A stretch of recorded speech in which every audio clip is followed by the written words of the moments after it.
The afternoon Tessa Palmer rode into Placitas, New Mexico, in the summer of 1878.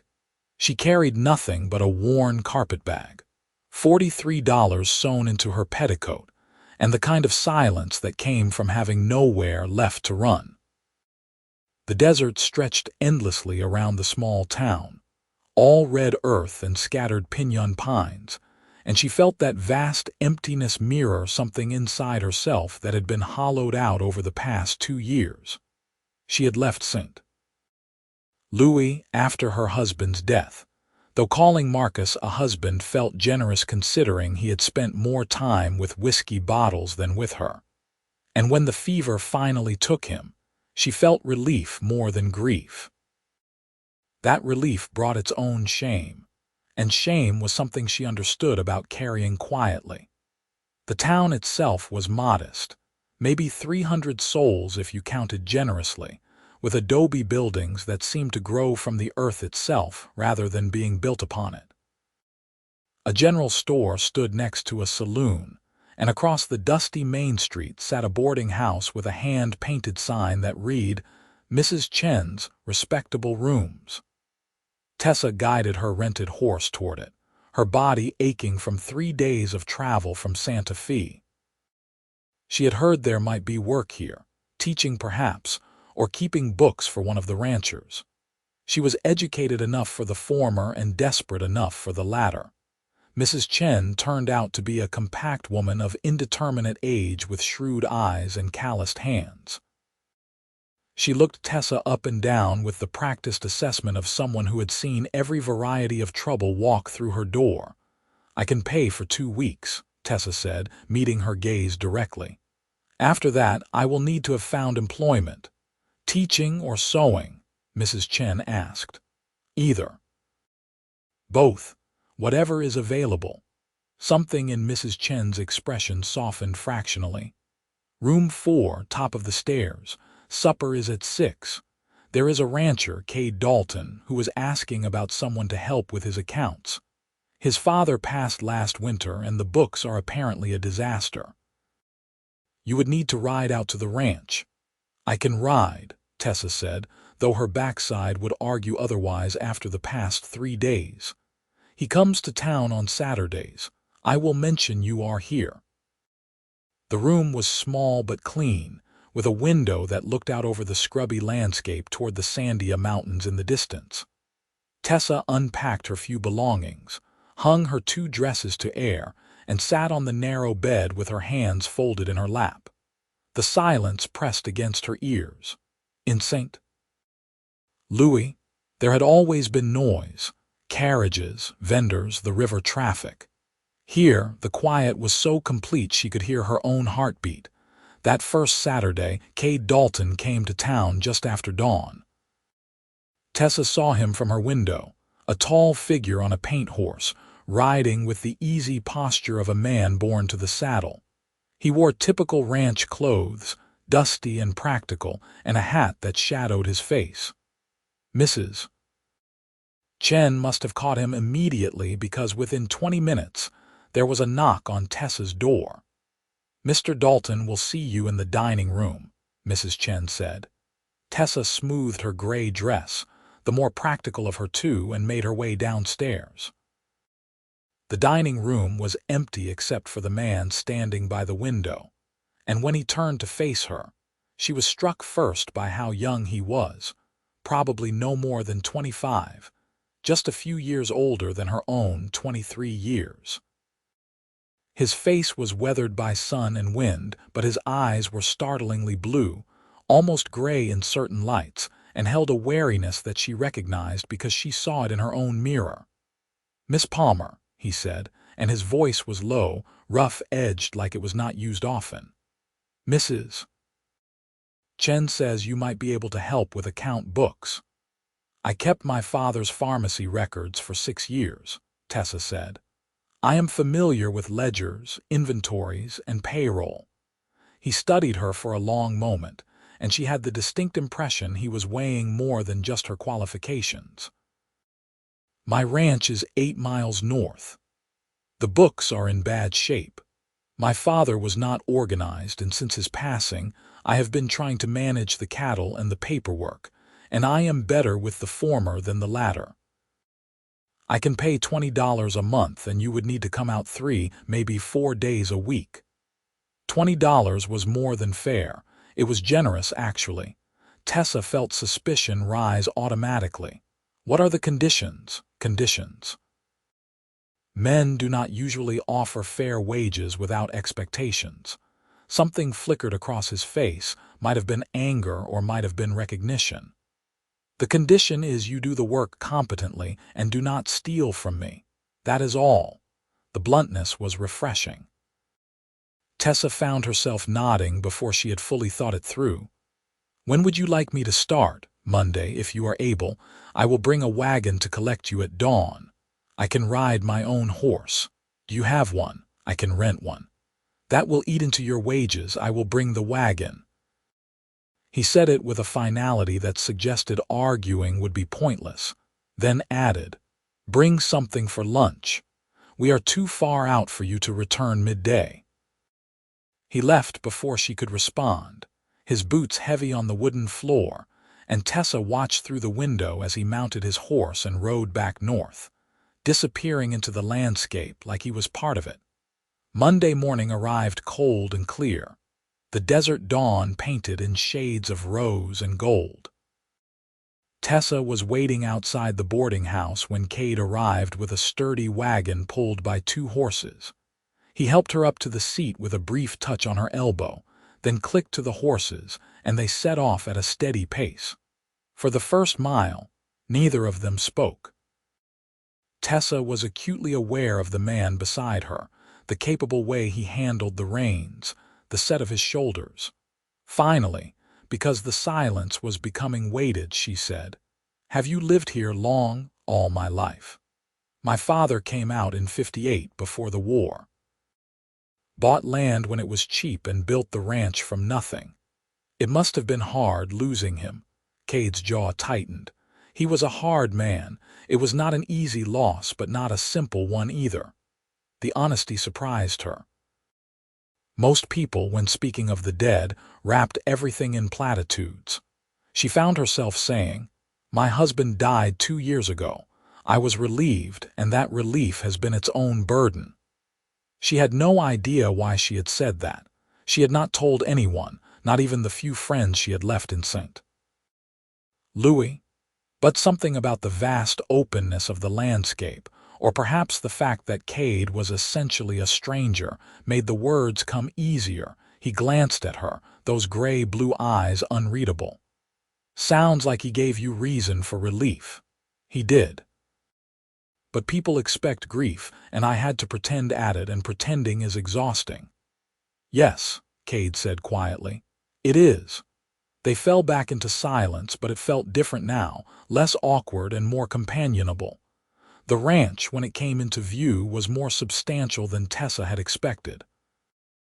A solid adobe house with a covered porch, a large barn, several outbuildings and corrals that held maybe 30 horses. Cattle dotted the surrounding hills, and she could see 2 men working near the barn. "I have 4 hands," Cade said, following her gaze. "Good men. They have been patient with the disorganization, but patience has limits." The house interior was dim and cool, sparsely furnished but clean. Cade led her to a room that clearly served as an office, though chaos would have been a more accurate description. Papers covered the desk in precarious stacks, ledgers lay open and scattered, and what appeared to be receipts overflowed from a wooden box on the floor. "This is everything from the past year," Cade said, and there might have been embarrassment in his tone. "I know it is a disaster." Tessa set down her bag and surveyed the damage. "It will take time, but it is manageable. I will need information from you about livestock counts, sales, payroll amounts." "I can provide that. I will be working near the house today if you have questions. There is water in the kitchen, and help yourself to coffee if you want." He left her to it, and Tessa rolled up her sleeves and began the painstaking work of sorting. Hours passed. marked only by the changing angle of sunlight through the window. She organized receipts by date, cross-referenced them with ledger entries, and began building a system that made sense. The work was absorbing in a way that quieted her mind, and she was almost startled when Cade appeared in the doorway. "It is past noon," he said. "You should eat." Tessa looked at the papers spread around her and realized her back ached from bending over the desk. She had brought bread and cheese, and she ate it at the desk while continuing to work. But Cade reappeared 20 minutes later with a cup of coffee and what looked like disapproval. "You need to take proper breaks," he said. "I am fine. People are not meant to work without pause." She looked up at him, ready to argue, but something in his expression stopped her. It was not the controlling insistence she had learned to recognize in Marcus, but rather genuine concern. She set down her pencil. "You are right. I apologize. No need for apology, just take care of yourself." Over the following weeks, a pattern established itself. Cade would collect her Monday, Wednesday, and Friday mornings, and they would make the journey to the ranch largely in silence, though occasionally one or the other would offer a comment about the weather or the landscape or some piece of ranch business. Tessa would work in the office, slowly bringing order to the chaos, and Cade would be somewhere nearby, working with the horses or riding out to check the cattle. Around noon, he began bringing her coffee and insisting she stop for lunch, and sometimes he would sit on the porch rail while she ate, not talking, just present. She learned things about him in small increments. He was 26, had served briefly as a scout during the last years of conflicts with Apache groups in the area, had taught himself to read from his mother's Bible before she died when he was 12. He had 2 hands that had worked for his father and 2 he had hired himself, and he treated them all fairly, which was apparently unusual enough to be noteworthy. He did not drink, kept no liquor in the house, and there was a stillness about him that suggested damage carefully controlled. One afternoon in late August, a sudden monsoon storm rolled in with shocking speed, the sky turning dark and the rain coming down in sheets. Tessa was alone in the office when the thunder started, great booming cracks that shook the adobe walls. She was not afraid of storms, but she went to the window to watch the rain transform the dusty landscape. And that was when she saw Cade running from the barn, soaked through before he made it halfway to the house. He came through the door dripping, pushing wet hair back from his face, and stopped when he saw her standing there. "Storm came up fast," he said, unnecessarily. "You should get dry," Tessa replied.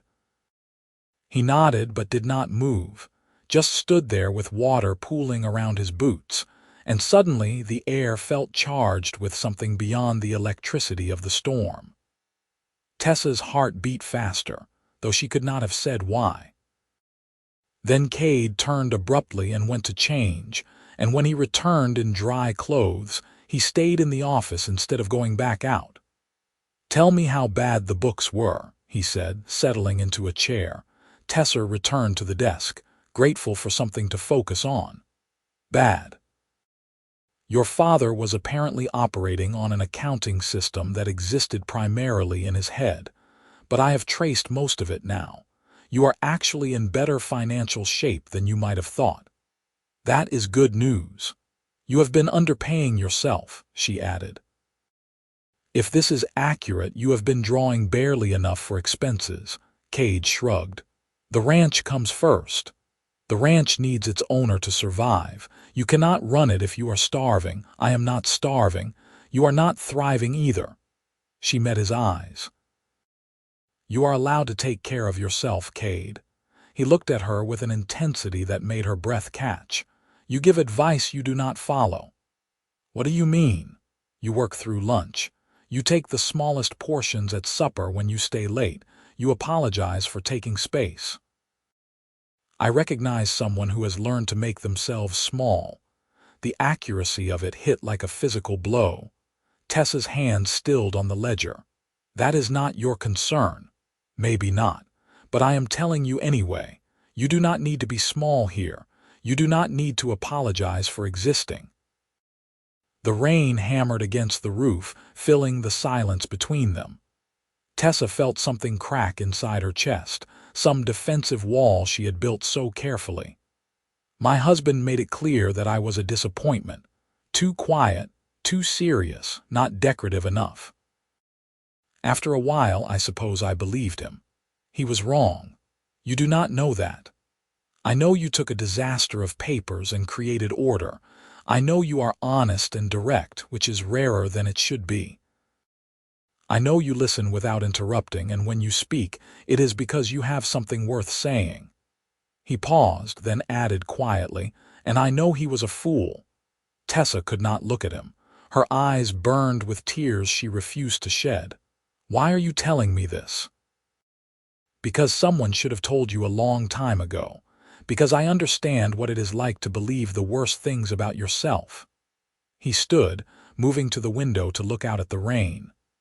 My father used to say I was weak, too soft, not hard enough for this country. He wanted me to be something I was not, and I spent years trying to become that thing, and it nearly destroyed me. She heard the pain beneath the words, carefully controlled but present.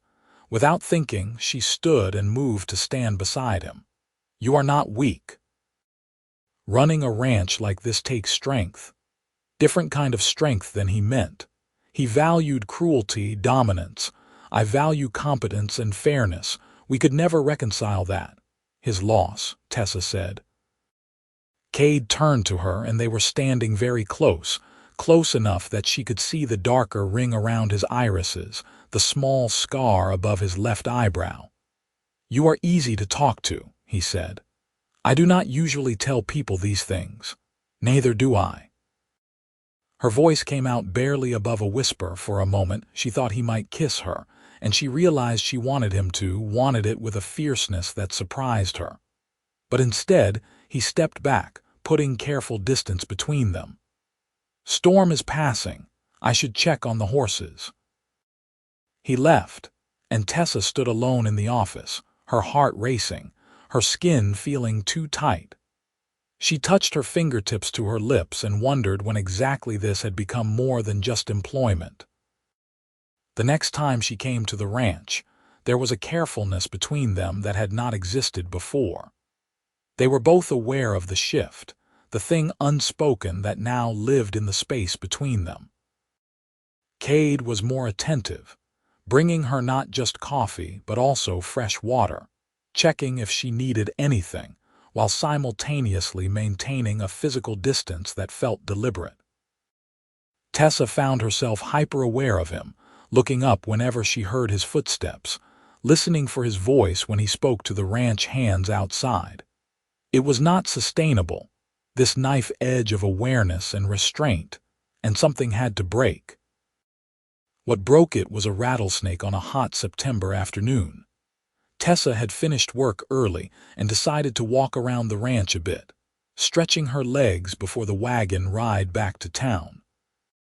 She was examining the garden behind the house, noting the tomatoes and peppers growing in neat rows when she heard the distinctive rattle.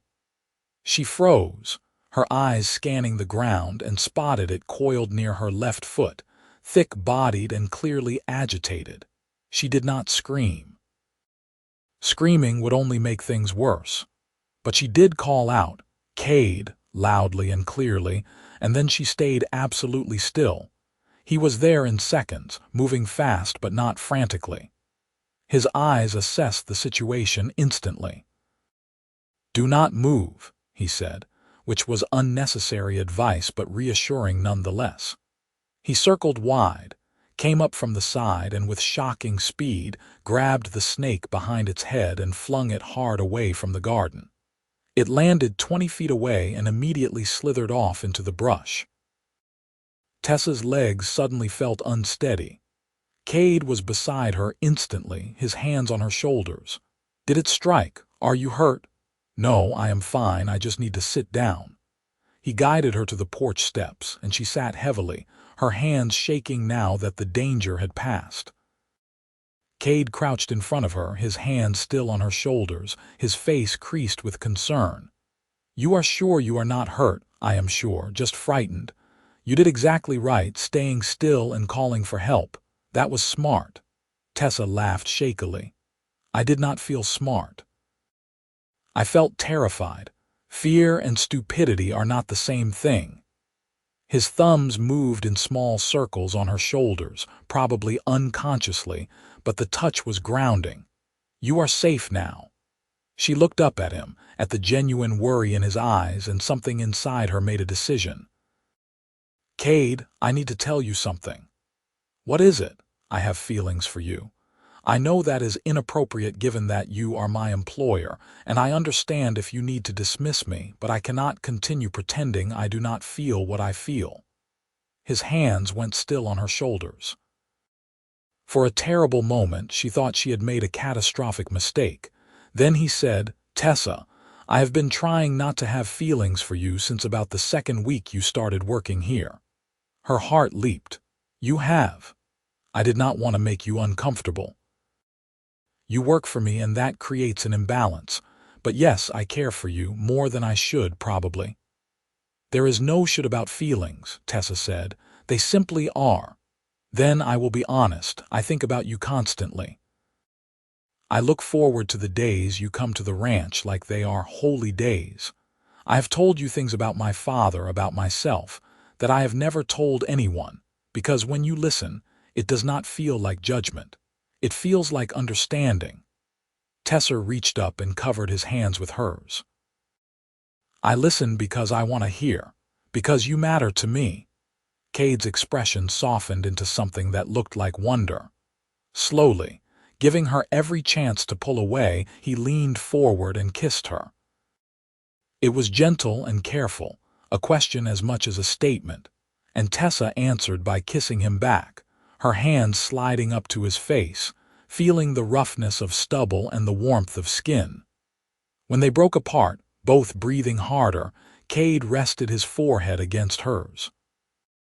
"I want to court you properly. I want to do this right." "Yes," Tessa whispered. "Yes, I would like that."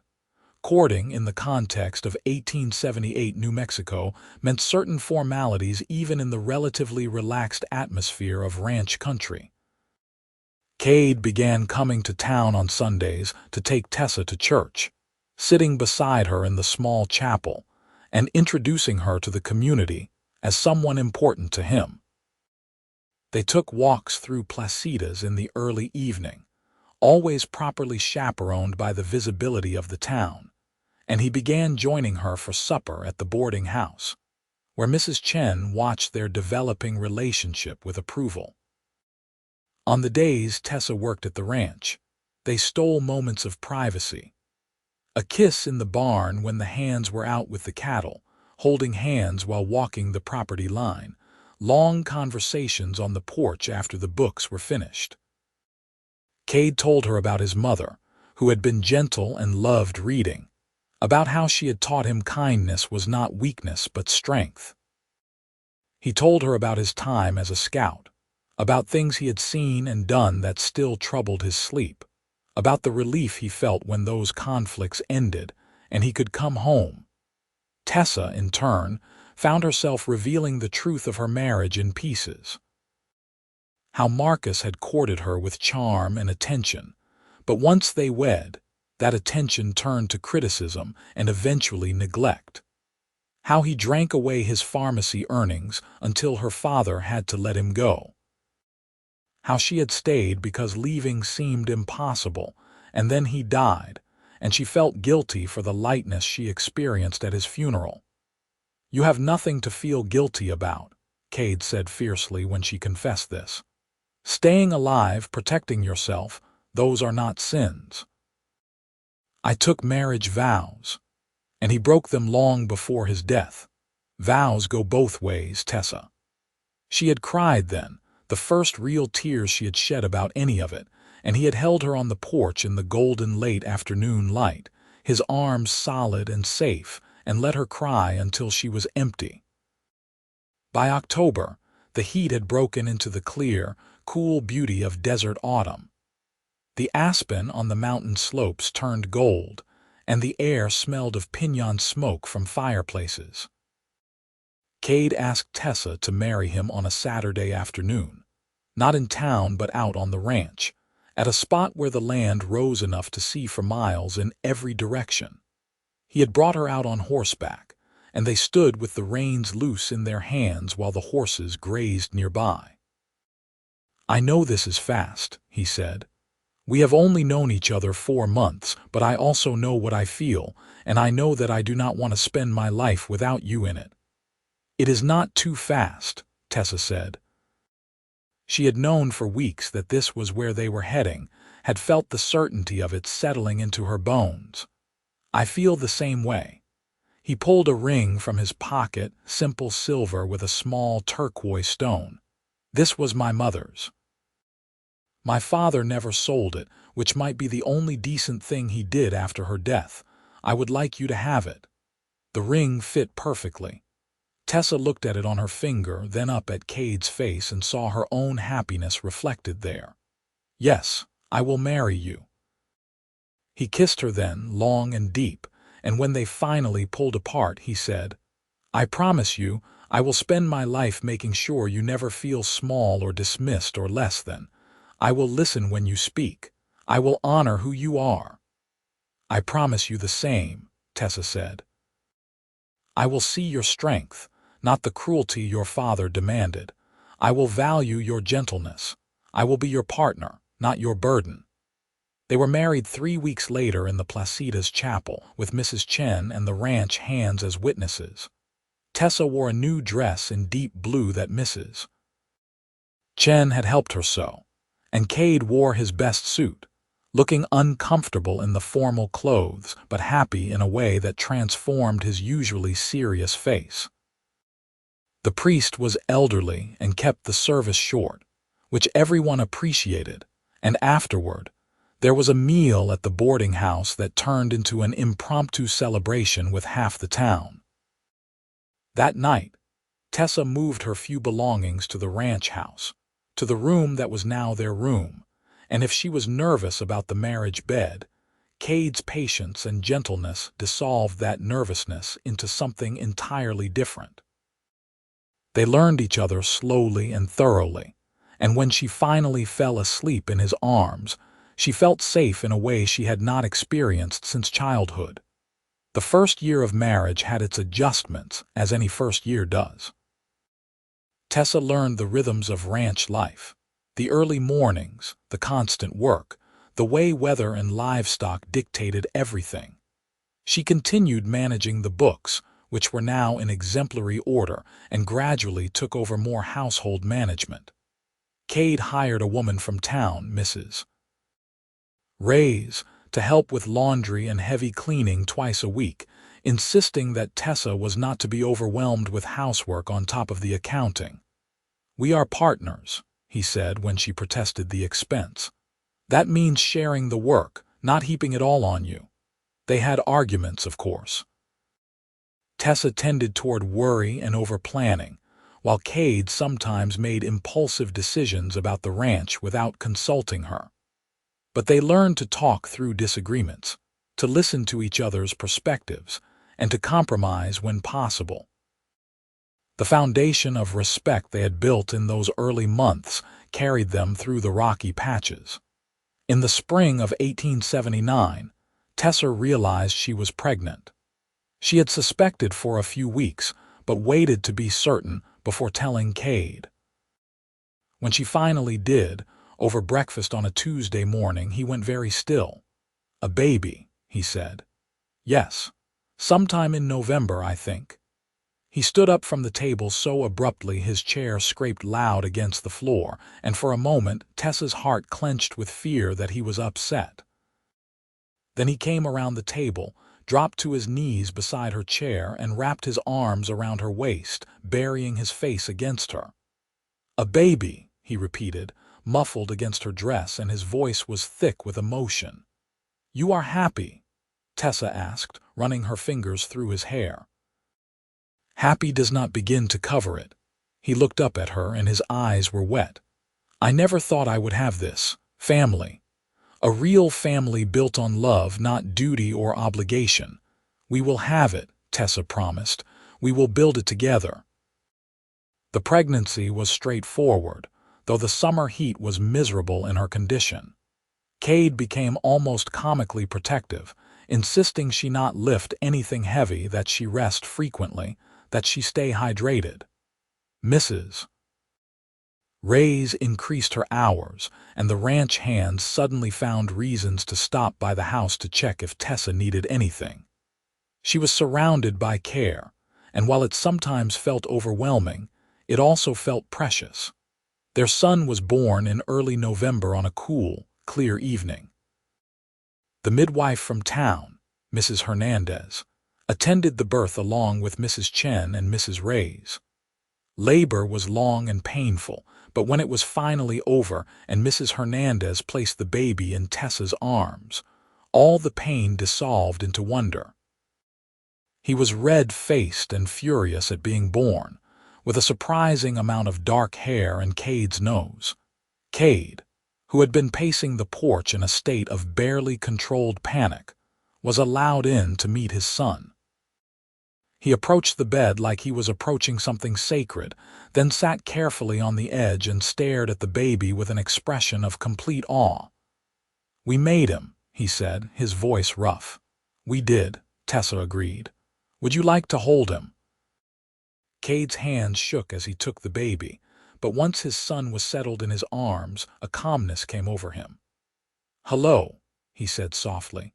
"I am your father, and I promise I will do better than mine did.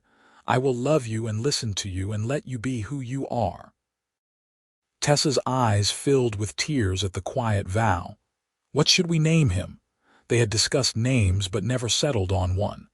Now Cade looked at her and said, "What about Kieran? It means little dark one, and look at all that hair." "Kieran Dalton," Tessa said, testing it. "I like it."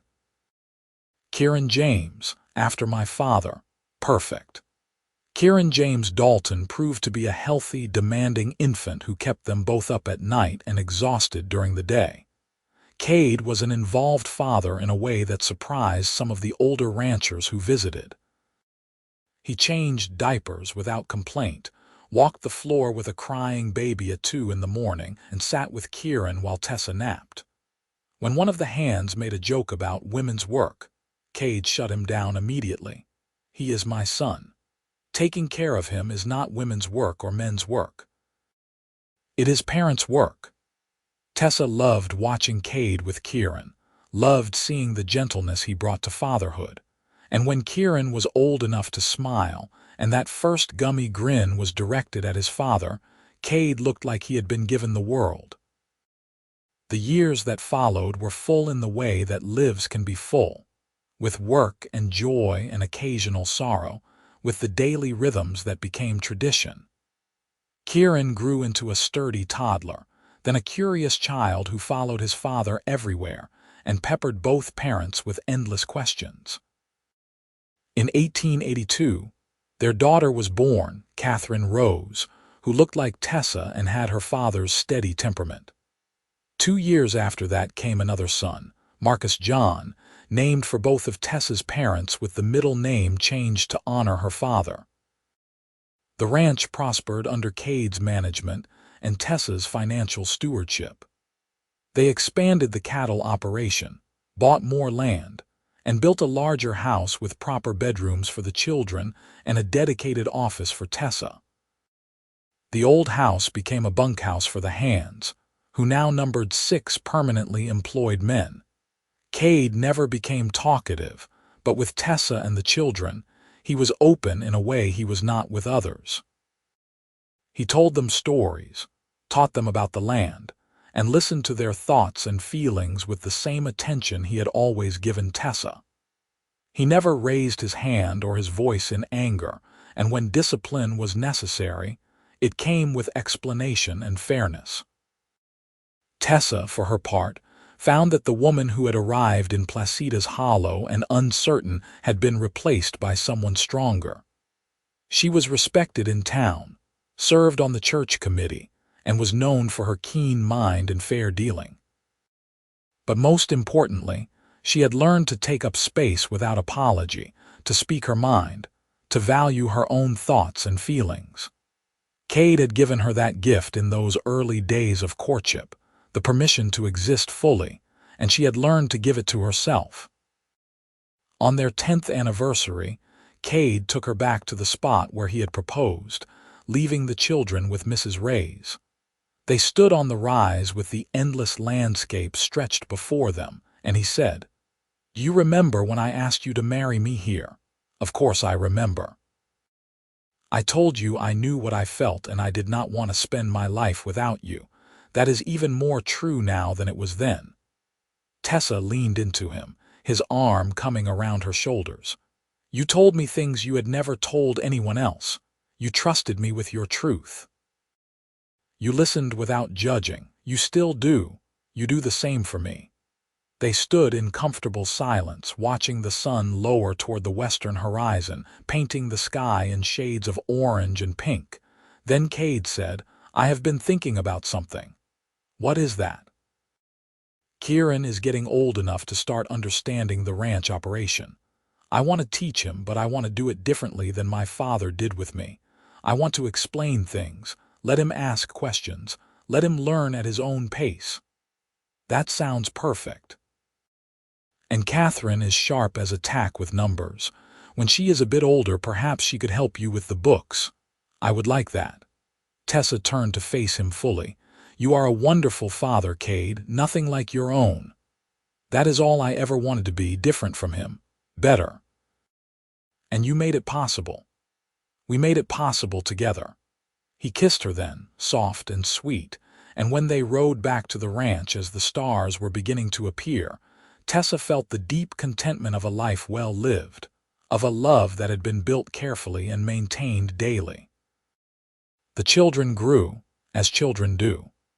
Kieran developed his father's love of horses and his mother's gift for reading people. Catherine proved to have an aptitude for numbers that exceeded even Tessa's, and by age 12, she was managing complex accounts with ease. Marcus was the dreamer, fascinated by the natural world, always collecting rocks or watching birds or asking about the names of plants. In 1890, when Tessa was 35 and Cade 38, the ranch was prosperous enough that they were able to build a small school in Placitas, hiring a proper teacher and ensuring the local children, including their own, had access to education. It was something they both felt strongly about, the importance of learning and growth. That same year, Kieran, now 11, asked his father about the scars on his back, faint marks that Kieran had noticed while swimming in the creek. Cade could have deflected, but instead he sat his son down and told him the truth about his own father, about the beatings, about the demands for hardness that had been cruel rather than instructive. "I tell you this not to burden you," Cade said, "but so you understand that cruelty is a choice. I could have become like him, but I chose differently. You always have that choice, no matter what you experience. You can choose kindness." Kieran thought about this seriously, then said, "I want to choose kindness like you do." "Then you will," Cade said simply. He told Tessa about the conversation that night, and she held him in the darkness of their bedroom and said, "You broke the cycle. That takes more strength than most people ever understand. I could not have done it without you. You showed me what a real partnership looks like, what love without cruelty looks like. And you showed me what it means to be valued, to be heard, to matter." They had grown older together, and with age came a deepening of their bond.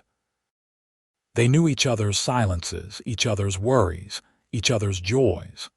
They still took walks in the evening when work allowed, still talked through decisions together, still made each other laugh with private jokes and shared memories.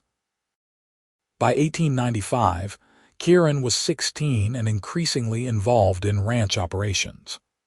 Catherine, at 13, had declared her intention to attend a teacher's college when she was old enough, and Marcus, at 11, was convinced he would be a naturalist.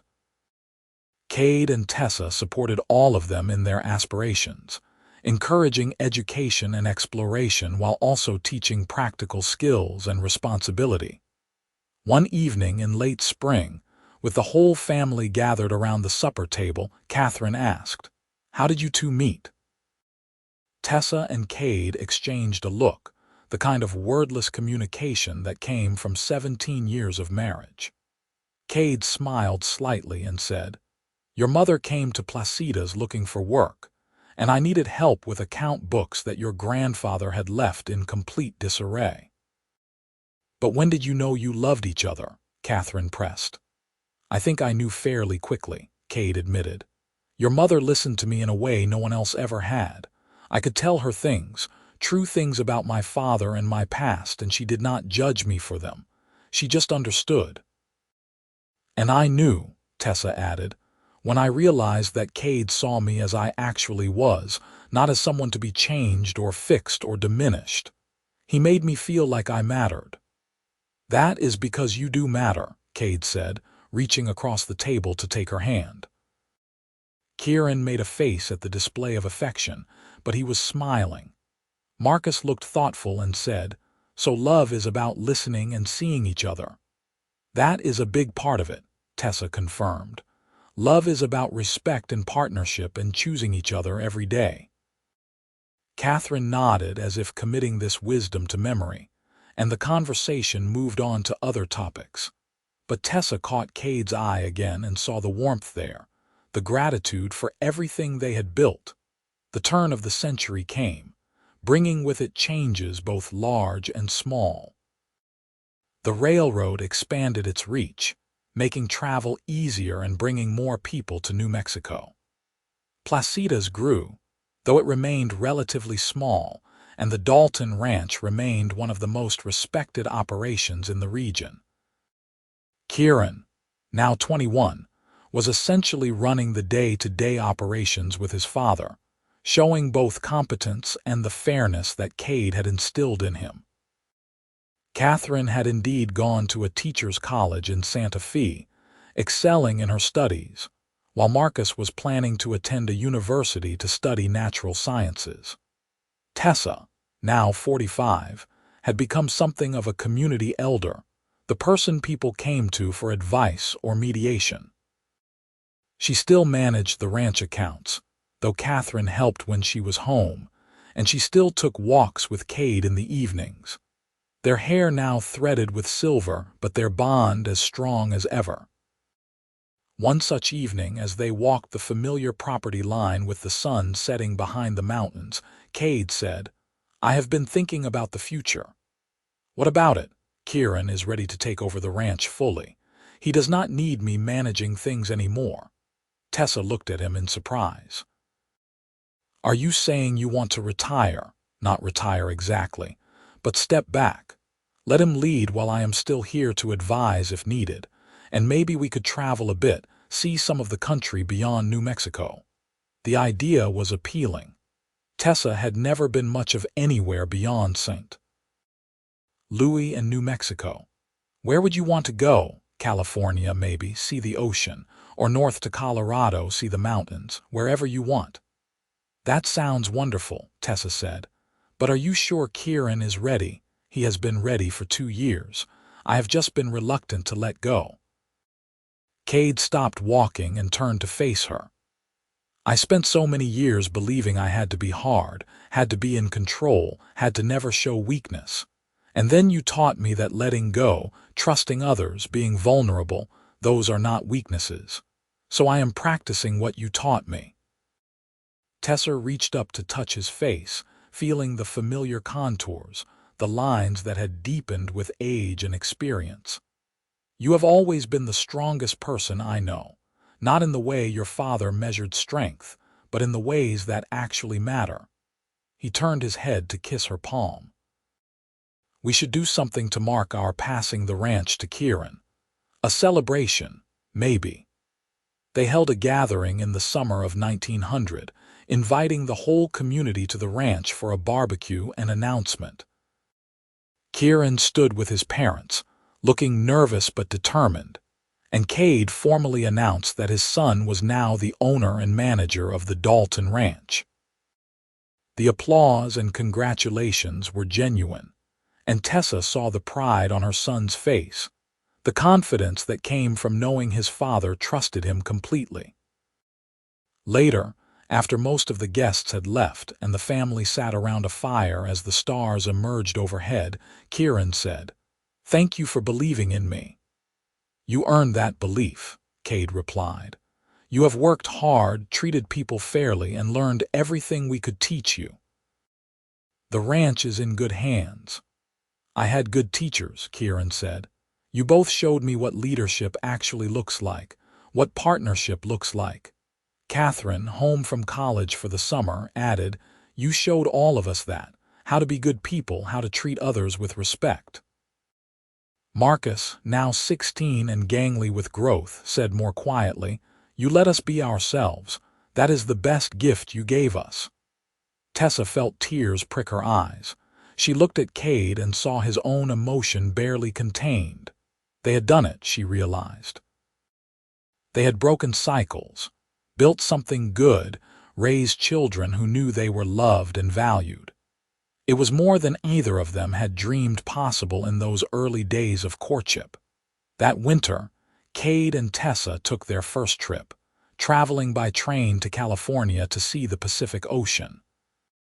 Standing on the beach with the vast water before them, holding hands while the waves crashed and the salt spray misted their faces, Tessa thought about how far they had both come from the damaged people who had met in Placitas 22 years earlier. "What are you thinking?" Cade asked. "That I am grateful, for all of it, for you believing I was worth listening to, for you showing me I did not have to be small. And I am grateful that you listened without judging, that you let me be honest about my father and my past without making me feel weak for it. You saved me, Tessa." "We saved each other," she corrected. "That is what love does. It saves us from the worst parts of our past and helps us build something better."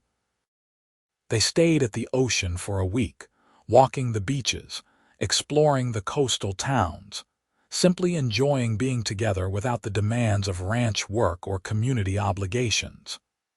When they returned to New Mexico, it was with a sense of peace, of a life well lived and continuing. The years continued to unfold. Catherine became a beloved teacher in Santa Fe, eventually marrying a kind professor and having children of her own. Marcus completed his studies and secured a position with a university in Colorado, studying the ecology of mountain environments. Kieran married a rancher's daughter from a neighboring property, a smart, capable woman named Sarah who fit seamlessly into the Dalton family. They gave Cade and Tessa 5 grandchildren over the years, and the ranch continued to thrive under their management. Cade and Tessa spent their later years in a small house. They built on the edge of the ranch property, close enough to be involved with the family, but separate enough to have their own space. They traveled when the mood struck, took care of grandchildren when needed, and spent long evenings on their porch talking about everything and nothing. In 1915, when Tessa was 60 and Cade 63, they celebrated their 36th anniversary with just the two of them. A quiet dinner at home followed by sitting outside under the stars. The night was cool and clear, the kind of night that made the New Mexico sky look like black velvet studded with diamonds. "You remember the day we met?" Tessa asked. "Every detail. You were trying so hard to appear confident when I could see you were terrified. I admired that bravery." "I remember thinking you looked wary, like you expected me to be a problem." Cade laughed softly. "I was wary of everyone back then. My father had trained that into me, but you were patient with my wariness, and you were patient with my guardedness. We were quite a pair of wounded souls, were we not?" "We were," Tessa agreed. "But we healed each other. Or maybe we healed together." "Together," Cade confirmed. "Always together." He reached for her hand, his fingers interlacing with hers in a gesture so familiar it was like breathing. They sat in companionable silence, watching the stars wheel slowly overhead, listening to the night sounds of the desert. The distant cry of a coyote, the rustle of wind through piñon branches, the soft call of an owl. "I would do it all again," Cade said eventually. "Every moment, every choice, every day, all of it exactly the same." "So would I," Tessa said. "You were the best decision I ever made, the best thing that ever happened to me." The feeling is entirely mutual. They stayed outside until the cold drove them in, and they went to bed in the room they had shared for decades, holding each other in the darkness the way they had done countless times before.